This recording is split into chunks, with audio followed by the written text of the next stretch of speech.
I am from Chip-in Center, which is located at CDAC, Bangalore, Center for Development of Advanced Computing.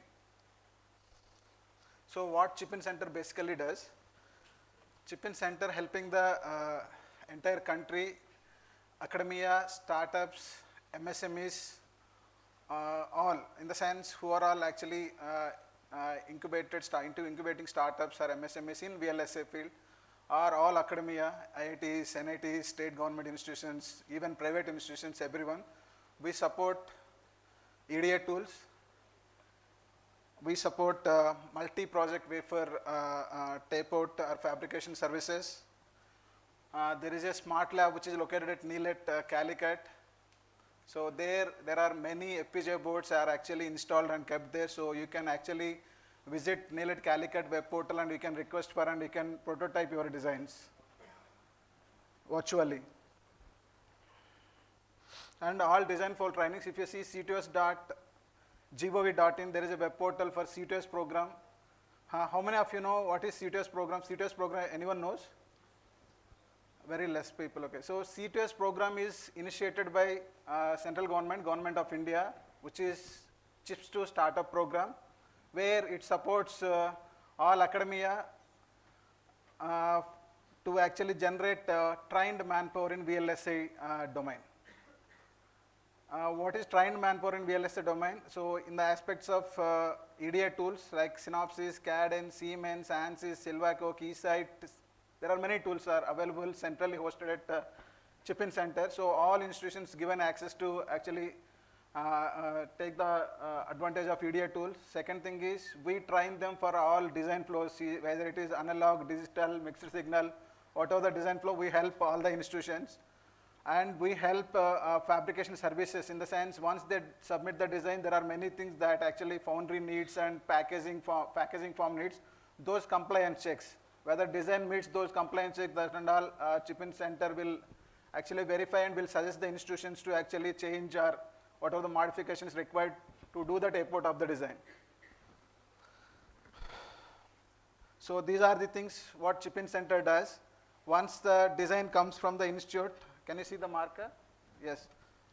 So these are all checks we do and we'll qualify the design for the tape out. Qualified design will go for tape out. Like this is wafer, that I'll tell you what is wafer, what is design and all.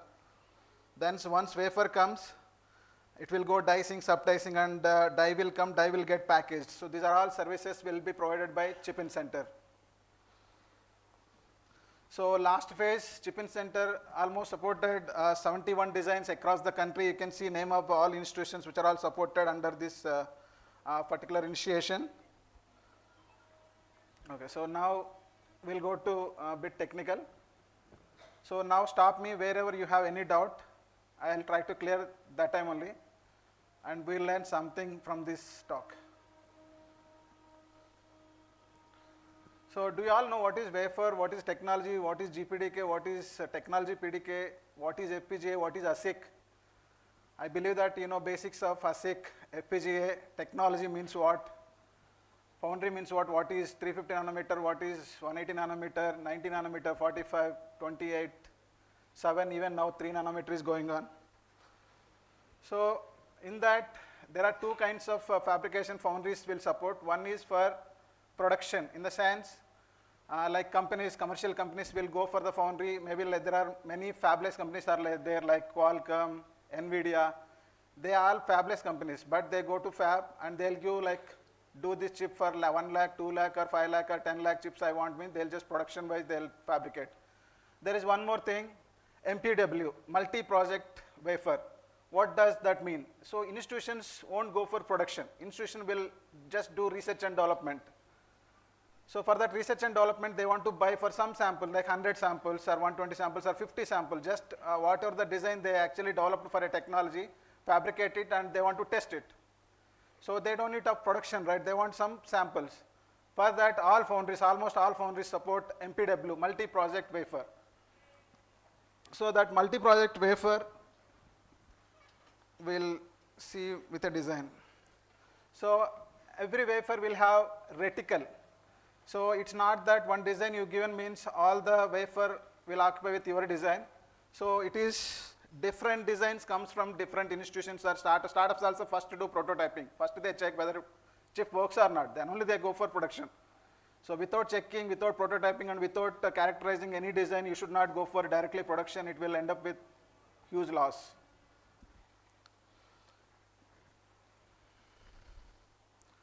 So there are wafers, like wafers are round shape, and you know, I think all what is ingot, what is lithography, I mean fabrication steps and all, I believe you all just know. I mean, at least you heard those names, right? That is fine. So what foundries are, I mean even third party like IMEC Belgium, Europractice, Muse Semiconductor, there are several third party people are there where they support institutions to fabricate their design, because institution won't have directly access to TSMC or Global Foundries or EMC or whatever the technology. So there are IMEC Belgium, you heard of, or Europractice, and at least India one foundry is there. Do you know what foundry in India? Oh, great. So this is a reticle. A reticle will have the all MPW designs, in the sense one institution sent some 5 by 5 mm design, one institution sent 2 mm by 2 mm design, some other institution sent some other size of the design. So one reticle foundry or this third party or chip-in center will make this reticle planning. This reticle will go to wafer. Wafer looks circular wafer. So foundries follow 8-inch, 9-inch, 6-inch also. So basically SCL has the 6-inch wafer, and even now they are trying for 8-inch wafer also. So these reticles will be placed in the wafer like this. Like this your wafer will formulate with all institutions. Let us say these are all different. Don't think that these are all same design. This is some design, this is some design, this is some design. So several people. This is multi projects. It's not single project. One person is working on PLL, one person is working on digital circuit, some other person is working on SOC level. So those all are actually mixed here. Those will go as like this. So how many reticles will come? Those many samples that institute may get. Let us say this sample is some design, some PLL. So these how many reticles you can fit in a wafer? Those many samples foundry will give you as a bare sample, or if you want to do packaging also, foundry will have packaging, or you can do with third party also. So these are the two reticles which we planned last time, shuttles. This is one shuttle reticle, this is other shuttle reticle. So you can see different designs, which are, these are all developed by institutions and maybe like you people, students. See, this is the reticle, this same reticle filled many times in the wafer. Please.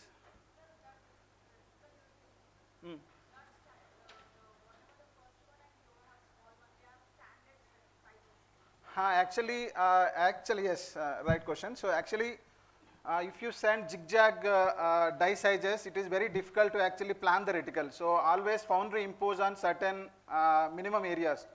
I will support from 1 mm by 1 mm square, 2 mm by 2 mm square, maybe form factor of 1, which means aspect ratio is 1, width by height should be same, in the sense square shape, not rectangular or some other shape. So that depends on the foundry. So foundry will give you certain guidelines or criteria. Based on the criteria, you have to develop your design. But if your own design, if you are developing, you want to go and your size is different, that's okay. If you pay whatever the, I mean, this is for multi-project wafer, so foundry will have some restrictions. But if it is a production wise and entire wafer you are only using and you are only paying total money for the wafer, then whatever the size, whatever the format, those many they'll duplicate it and fabricate it for you. Standard sizes actually people ask like 2 mm by 2 mm, 3, 4, 5. So which means 5 by 5 means 25 mm square area size design. Okay. So these are all the chips, packaged ones, what developed last time. So you can see institution names also who are all developed these. So now we'll go into pure technical topic what this session is intended for. Input output buffers or IO pads. I'll ask one question. What is buffer you mean? I mean, what do you understand? What do you mean by buffer? If it is simply copying from input to output, why you need that?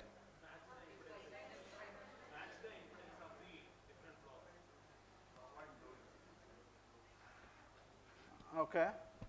Any other? So in the buffers also, in a technology there are many buffers, clock buffers, normal buffers, inverters, there are many will be there. So buffer means I am talking about this one, the simple buffer. See why people use buffer, there is a certain definitions for buffer. Normally if you do a amplifier design, what is the input impedance you target for? Why? Why it should be high?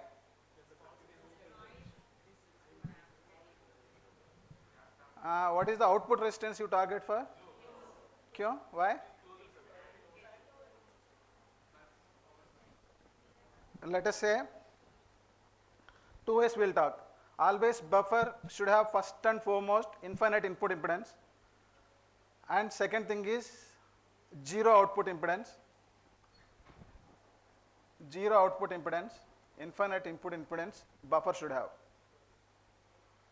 Okay. Apart from these, there are other requirements like gain and all. We talk gain and all little later, even not required as of now. Let us say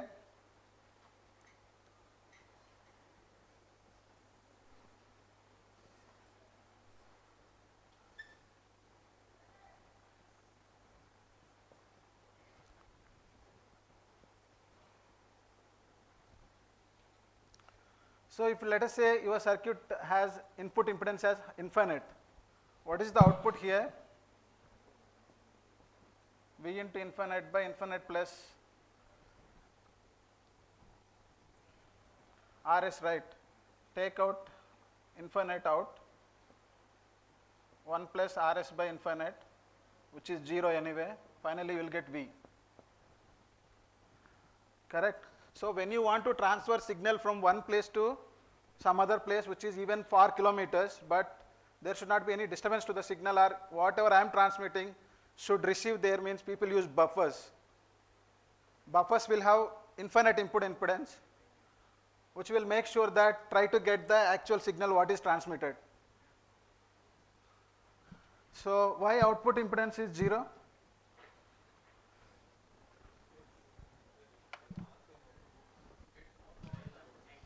Even amplifier also same concept, why input impedance is infinite.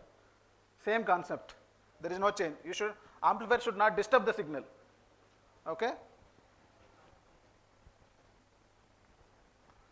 Now my driver, my buffer is driving something. My buffer is driving something. My buffer has 0 ohms output impedance. Something RL I am driving. Same. What is the V out? V into RL by RL plus what is the resistance? RL cancels. So same V it will transmit. In the sense it has the infinite power to drive. If 0 ohms means it has highest current, infinite current it can drive, right? Always current is lowest resistance path, right? If it is 0, it is ideal, right? So that is the main advantage. It has several ICs on it. IC1, IC2, IC3, maybe IC4. Let us say I am designing IC2. This is my design or your design. You are designing IC2 and you want to actually plug it in some other system. Correct, right? At the end of the day, there will be some application for your system, for your IC. So you have to plug in some other where. So I am plugging here.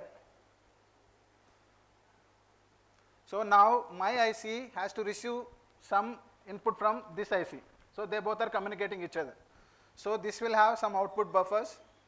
This will have some input buffer or input pad. You know, there is a certain theory over why they call it as pad. Where helicopters land on a pad, helipad.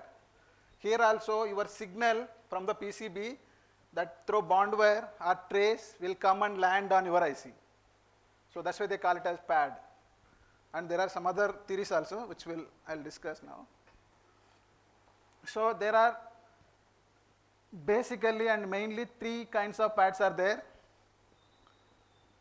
Input pad, are input buffer, output pad, and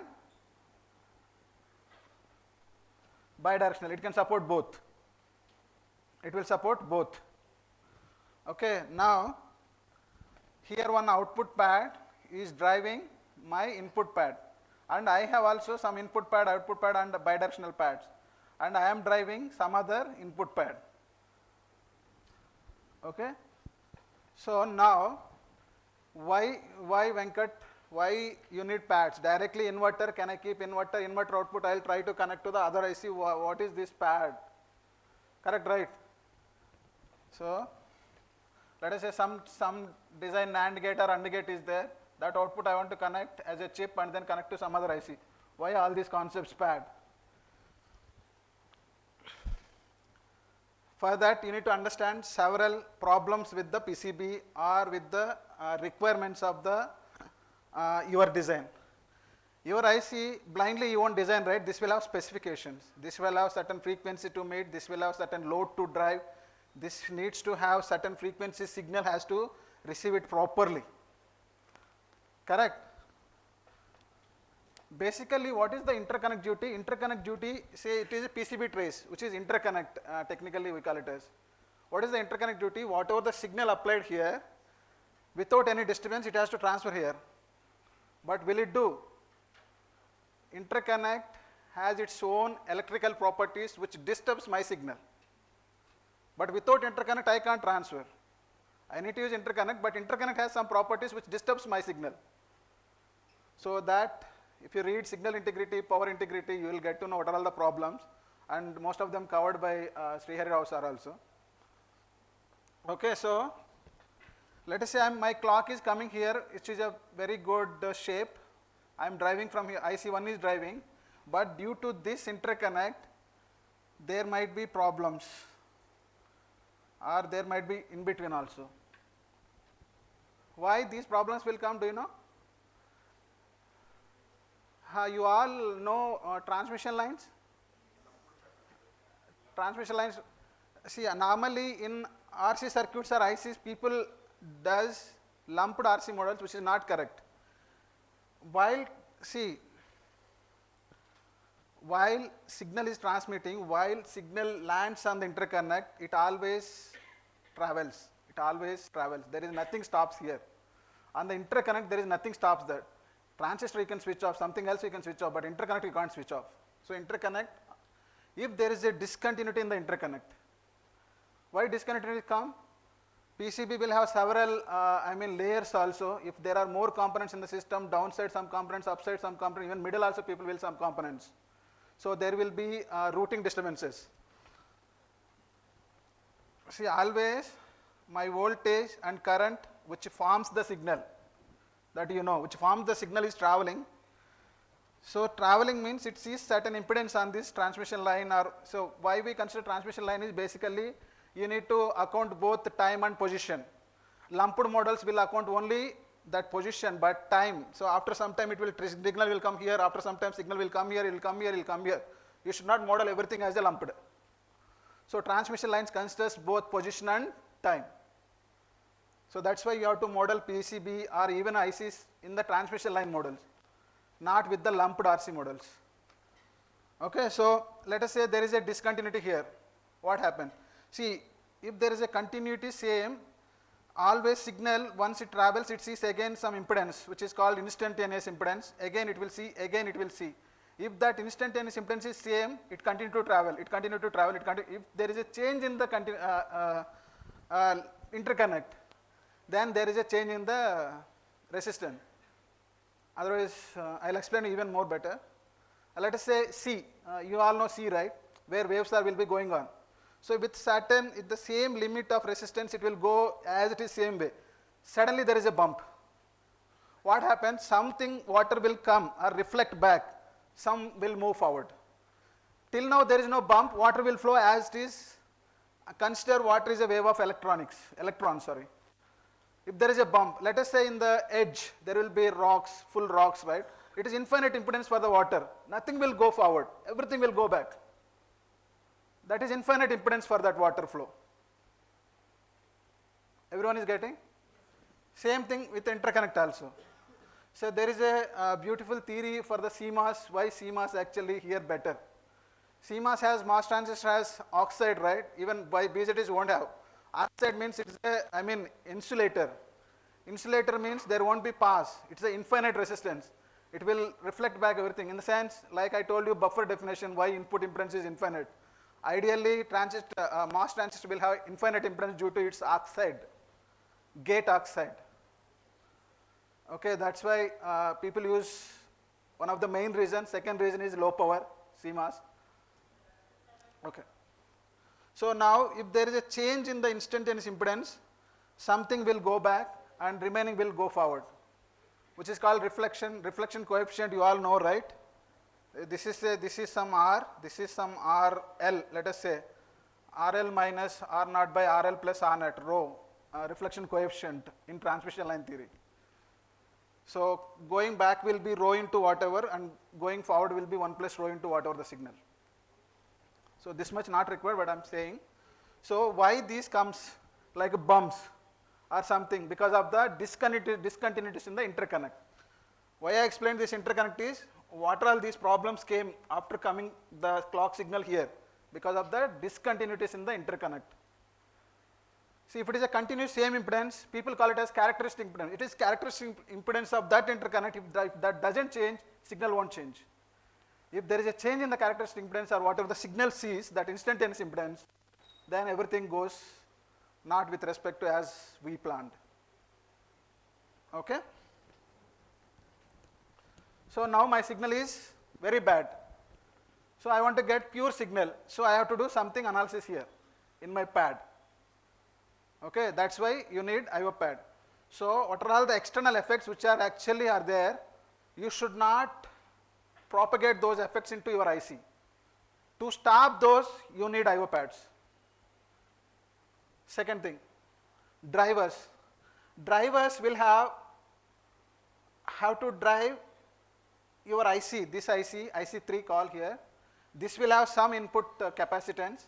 Interconnect itself will have some input capacitance, some capacitance, and driver itself has some capacitance. Overall, those all capacitance your driver has to drive. Moreover, my driver should send proper signal to this IC.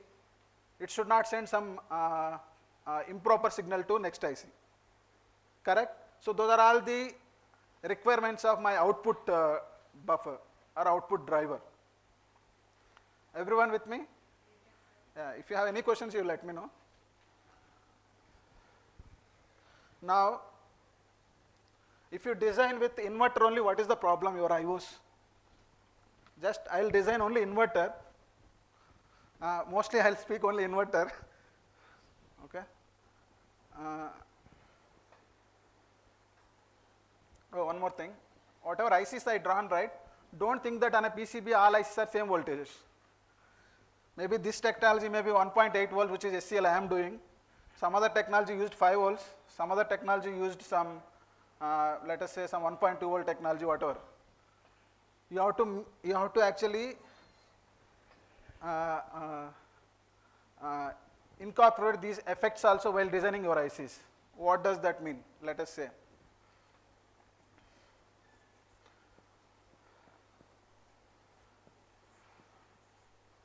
Let us say mine is a bidirectional pad, which will transmit, which will receive.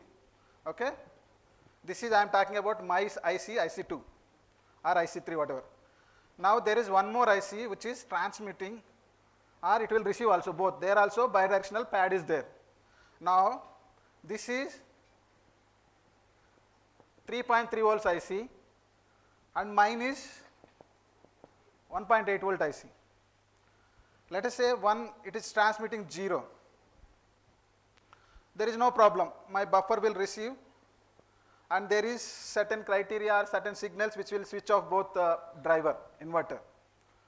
Okay, apply 0 here, apply 1.8 volts here, 0 volts here, it will switch off. Now it has to transfer 3.3 volts here. Now my signal is 3.3 volts here. My signal is 3.3 volts here. What is happening here? Here my gate of PMOS is 1.8 volts, drain is 3.3 volts, difference is negative. Negative means my channel will turn on. Correct? Then there is a current flow. Actually you are in receive mode, this is off, actually off state. This driver is off state, actually it is in receive mode, but due to the other signal 1, it has to receive as 3.3, but my driver will get turned on. So there will be a substrate, right, we will connect to highest voltage, right. So this is P, right. If you model as a diode, here 3.3 volts, it is connected to 1.8 volts other way, correct. So that diode also will turn on, right. That will also leak something. So these are all the problems. So you need to put not only just inverter as a driver or receiver, you need to put some protection circuitry. That is the requirement, and you have to put in your IOs or buffer design. Okay. Next, one more problem is, if there is a 3.3 volts and your NMOS is 1.8 volt or 180 nanometer, if there is a technology, there will have ratings, I mean absolute rating and what is the operational voltage and all. In the absolute rating of 1.8 volt, they may define 2.2 volts, what this transistor can able to operate on. If you put some 3.3 volts, then your oxide continuously putting some stress, that will get traced out. In the sense, longevity or reliability of this transistor will go down unless you put some protection circuitry from the higher voltage. Got it? Okay.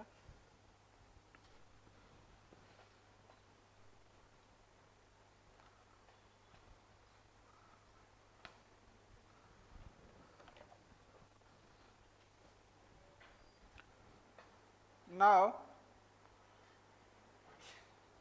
we will see other way. It was actually higher voltage transmitting. Now lower voltage I am giving to my IC. My previous IC is lower voltage IC, which means that signal is 0 to 1.2 volts, and I operate at 1.8 volts. My IC2. This is IC1. Okay. Whenever 0 volts has to transmit, no issue. My PMOS will get turned on. That 1.8 will go. If there is a 1.2 volts, 1.2 volts means my intention is my NMOS I have to turn on and transfer the data. But what is happening? PMOS also will get 1.2 volts, right? There is a difference, VGS negative. This transistor will get turned on, right? Instead of receiving, it will become a divider. Both will partially will get turned on. It will become a divider instead of receiving my data, my signal. Correct? So these are all the problems, and main problem we will discuss now. These are all the actually small problems. And mitigating these a little bit easy, but there are main problem which is called ESD, electrostatic discharge. What is this electrostatic discharge, sir? Actually, human will have, or devices or charges, everything will have static charges. When you touch the IC, that static charge try to contact the IC and will get discharged. Okay. So what happens? It is okay. Why it is a problem? Yes, it is a problem. You all know that. I think you all know this, right? Q equal to CV. Let us say mine is 1 coulomb charge, or 1 nano coulomb or micro coulomb charge. Even lesser, you can think about even whatever the less you want. It will be even more than that. And one transistor which is receiving or which is connected to this IO pad directly, that gate of the transistor, which will have some femtofarad of input cap, let us say. Let us say femtofarad, even less will be there, but consider femtofarad. Then 1 micro by 10 power minus 16, it will see more than 10 power 9 volts. That IC or that transistor will see this much voltage. If you just touch with very low charge. So do you think this 10 power 9 volts, this transistor will capable of? It will burn instantly. So avoiding or preventing ESD you can't do, because it will anyway happen. Once chip comes, Either machine has to touch, either I have to touch, either someone has to touch. Correct? But you need to protect it. You need to protect it from ESD voltages. Understood? How will you protect it? How will you protect it? So this is very, very important while designing the IO pads. And there is a huge demand for IO designers. Every foundry will look for IO designers. Every foundry, because whenever foundry gives, they give standard cells, IO cells for the designers, because it is very difficult to make a characterized standard cell, to make a characterized IO cell. So that will take designers years to do the tape out or something. That's why foundries only will do IO cells and standard cells. They will give it to you so that you can use and just you do develop your logic, your core logic. So every foundry requires IO designers, every foundry. And standard cell designers, but IO design is the, even more requirements are there, but no trained manpower. Okay, so how to mitigate these ESDs? You understood what is ESD? So there are certain models are there in the industry, they follow. So these ESD events, they model it as 3 ways: human body model, charge device model, mission model. Human body model, charge device model and mission model. Based on that, they will do protection circuitry. How you will protect? See, assume that same inverter only your IO. This is IO pad. I touched it. I touched the circuit. Do you know in your labs, maybe you certainly, you must not notice it, but you will, whenever you are working on FPGAs, you will put some strap. And then that strap will copper plate and then you will ground it. Why? You are making your charges 0. Because FPGA will have IOs. If you touch it, FPGA also sometimes burns. If that, whatever the ESD requirement, if your charge is more than that. Okay, so what you have to do? I am intended for 1.8 volts. Whenever 1.8 comes or 1.8 data comes, I have to receive it properly. There should not be any change. If it is beyond 1.8 volts, or maybe consider your absolute rating, if it is beyond your absolute rating or what is capable of your circuit, then you should not allow that to transmit to your gate. You have to discharge it. What can be done? What can be done?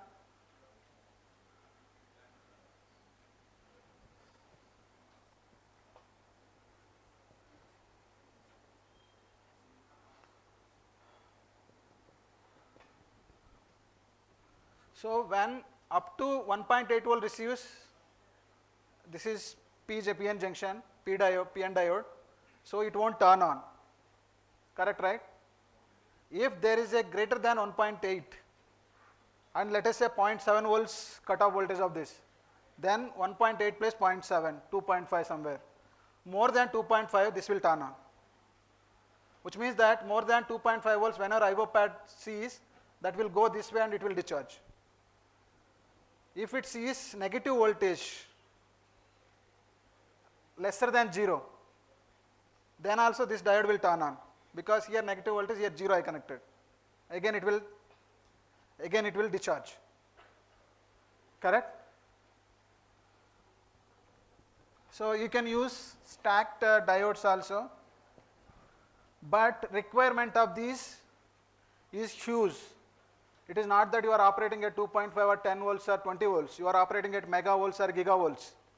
So diode size of 2 times width or 3 times width, 3 times unit width may not work. It will be huge. Size will be huge.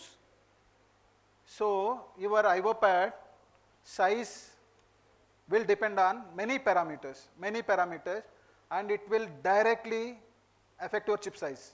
Even if you use IO pads designed by foundry also, it will have, let us say, SCL foundry, which is Indian foundry. This has height of 250 micron, width of 65 micron. One pad. So area of this pad you can calculate now. Why? Because it supports your input receiving, proper signal it has to receive, it has to drive proper signal, it has to protect your ESD events. All circuitry will be within this. And moreover, you heard of bond pad.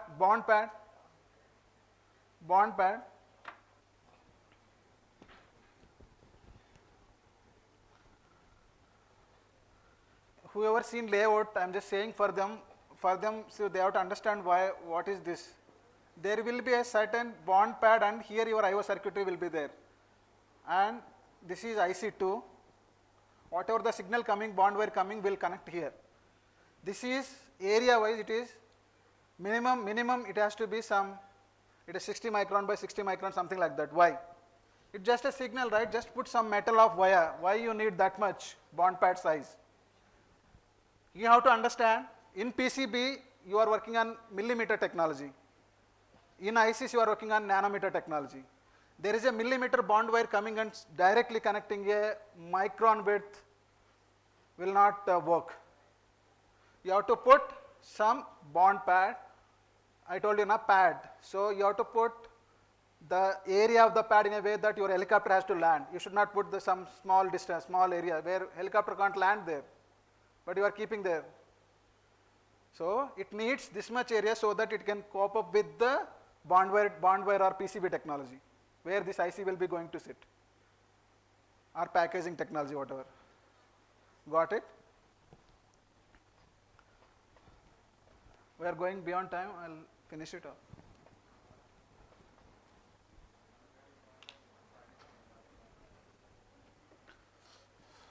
See, this is the PCB. There is a transmitter and you are receiving. There are some other problems also. I am avoiding it. So if I explain, there will be much more time I will take. So there are three types of IOs I explained. One is input buffers. You know, you understood why input buffer is required. Why output buffer is required, you understood. It is a bidirectional pad. What is bidirectional pad also, I think you understand. It will receive and transmit both. So what is buffered, unbuffered? So there is no buffer here. Directly, let us say NAND gate is there. If you see NAND gate, 2 input NAND gate means there are 0, 0, 0, 1, 1, 0, 1, 1. If you apply 0, 0 means some transistor will turn on, 0, 1 means some transistor, 0, 1, 0 means some transistor. So always pull up and pull down resistances will differ based on the input, what you apply. So directly you should not use NAND gate or NOR gate or something to drive externally. You have to use buffer, just buffer. Buffer will have PMOS and NMOS. I will size PMOS and NMOS in a way that both has equal rise and fall transitions. Okay. There are other advantages, disadvantages. In that, main is maintaining the duty cycle for clock signals or rise and fall transistors to avoid skew and other glitches. So whenever you go for any analog design interview, if any analog design interview, and who is expert in analog, they don't ask any transistors first. Even if I sit in and if I am hiring for chip in center for analog design, I don't even touch CMOS or NMOS or BJT or anything. I'll just ask RC circuit. I'll just ask RC circuit. If you answer those questions, you are in. If you know RC circuits well, almost you know half of the IC design. Half of the IC design you will come to know if you know RC circuits. Everywhere, you know, right, small signal model or large signal model, everywhere ultimately you will model your transistor in RLC parameters and you will try to work on RLC parameters. If you know RLC theory, it is easy for you to understand what is transistor exactly. Ultimately you will be modeling in RLC only transistor and then you are actually working on it. Okay, so low pass RC circuit, ultimately your signal is 0 and 1s in digital, which is square wave, looks like, correct? So if it is high frequency, time period will be very less. If it is low frequency, time period will be high, little bit high or whatever, okay. So low frequencies when you apply,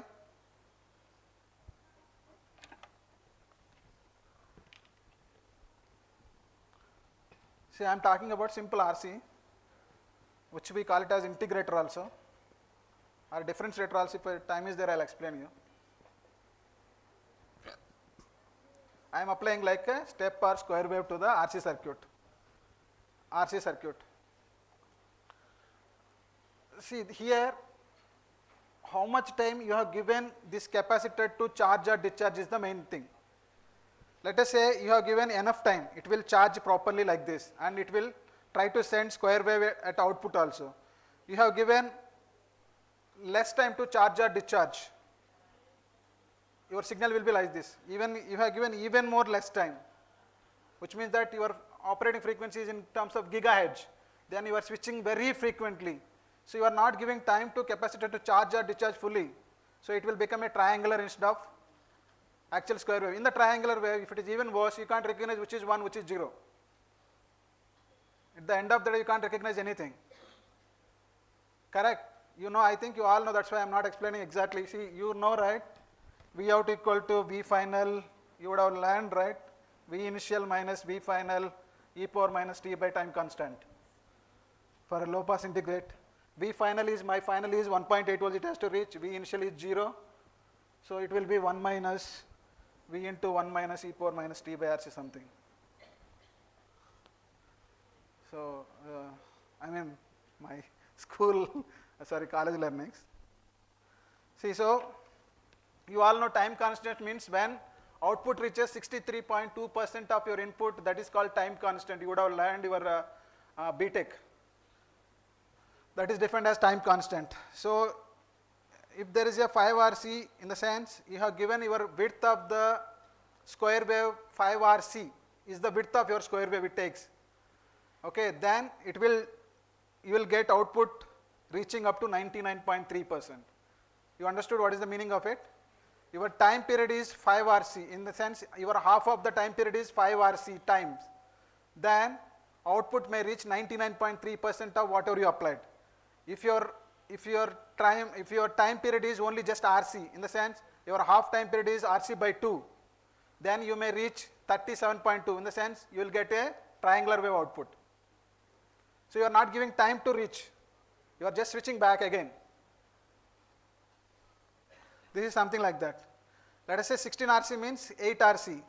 So 5 RC it will reach properly, right?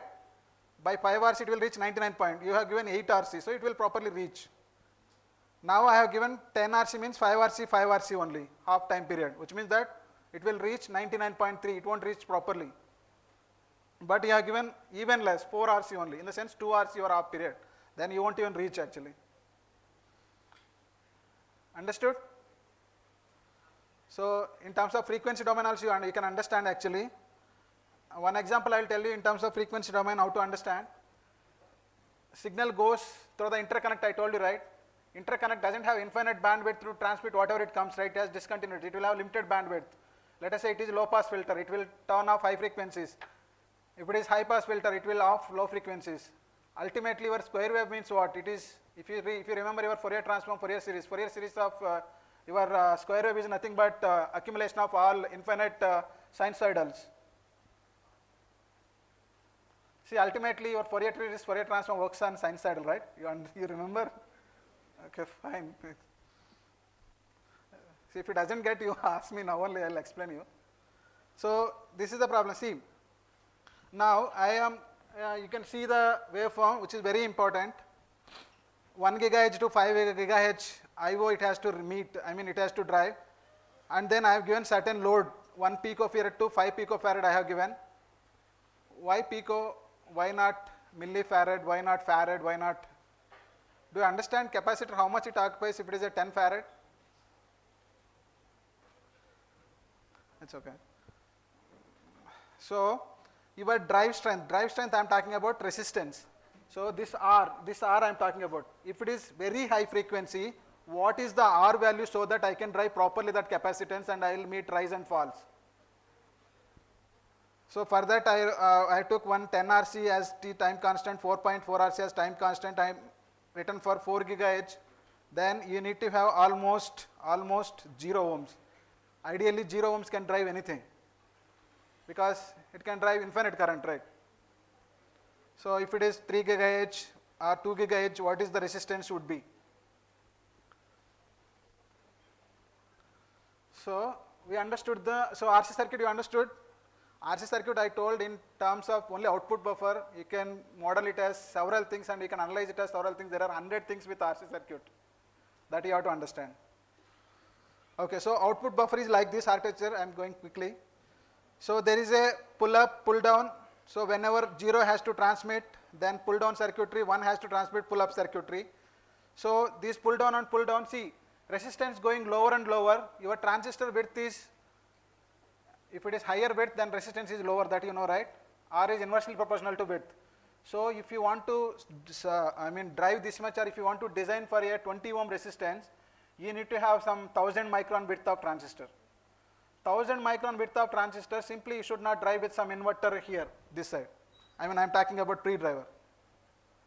So you heard of progressive sizing, A1, then A1 can drive 2 times of inverter, the 2 times inverter can drive 4 times inverter, 4 times inverter can drive 16 time inverter. Something like that, progressive sizing you have to make it. So there should be pre-driver, in between, before pre-driver there will be some other circuit. So to drive progressively to the output. So architecture of the output buffer I told you now, it will depends on many things. That and all I discussed. Let us say now 1.8 volt design, I need 25 ohm resistance. So how to, what is the current requirement is 36 milliamps. VDD by 2 by R. See, VDD by 2, why I written that is, has certain, because your always is a square wave, right? Receiving and transmitting. Square wave means it is like certain rise or fall times will be there. So you have to take ideal point of VDD by 2 while designing your drivers.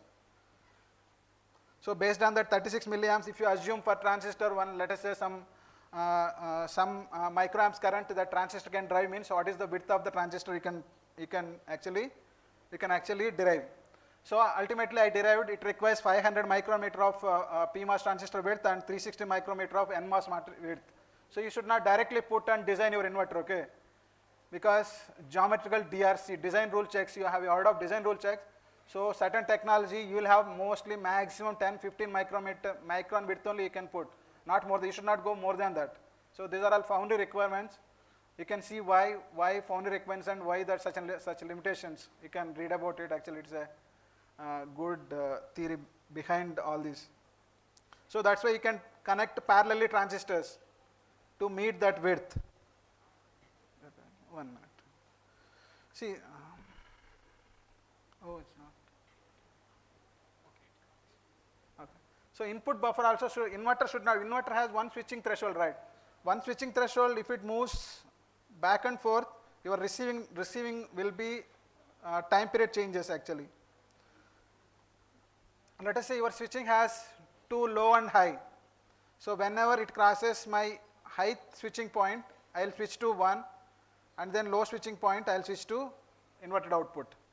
So then I will have hysteresis, so that because of the interconnect or whatever the problems, even signal has some certain issues, you can actually ignore in between, there are changes also.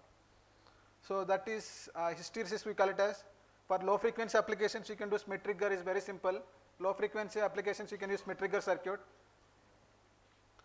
For high frequencies you have to go for differential amplifier, there are many amplifiers, and so how to design also I mentioned, due to time limitation I am not telling. How to design Smith trigger is very simple. So let us say some triangular wave you have given as input, then based on the switching point high, switching point low, you will get proper signal revert back. Okay, even your signal is deviated in a way that it is a triangular, still you will get ones and zeros if you have proper input receiver. Let us say inverter means what is the problem? Let us say it like this is varying because of ringing or whatever may be signal. Inverter will give glitches. Smith trigger is properly transmits because of its ignoring of the intermediate voltages. See, these are all design wise perspective I told, system wise perspective, other ICs, what Sri Rao sir also discussed, like terminations, ground bonds. I can discuss many things actually, transmission lines. So termination is one more thing which is very important also.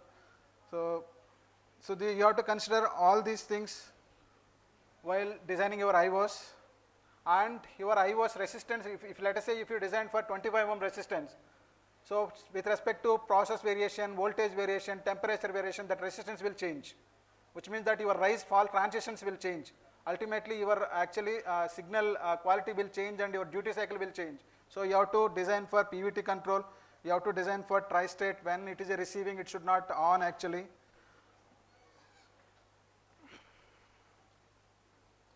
So a new project design method. So whenever you start IC design or anything, so don't start, yeah, I have the tools, I'll start.